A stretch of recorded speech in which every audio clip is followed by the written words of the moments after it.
फलंदाजी स्वीकारले. क्षेत्ररक्षणासाठी आमंत्रित केलं गेलं गोपालकृष्ण मालगुण संघाला.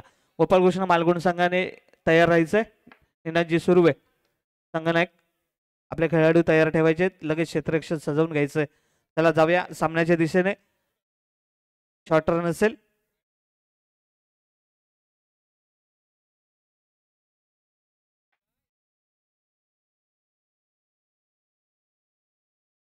ते मात्र निर्धाव स्वरूपाचा चेंडू येताना दिसतोय.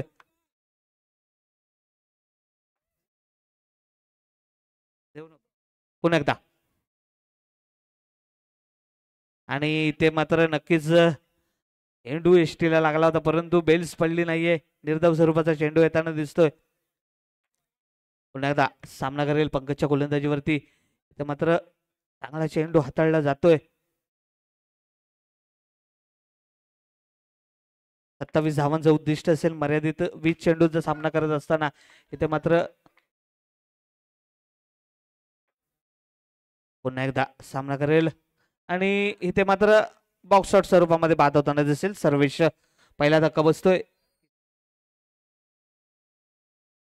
निर्धाव षटक हाताळलं गेलं. इथे पंकज खेऊर याच्याकडून 10 या धावसंख्येवरती पहिला धक्का बसताना दिसेल. 10 चेंडू 17 धावांची गरज विजयासाठी. 10 चेंडू 17 धावांची गरज. आर्यन माने आणि इथे मात्र फुलटॉस चेंडू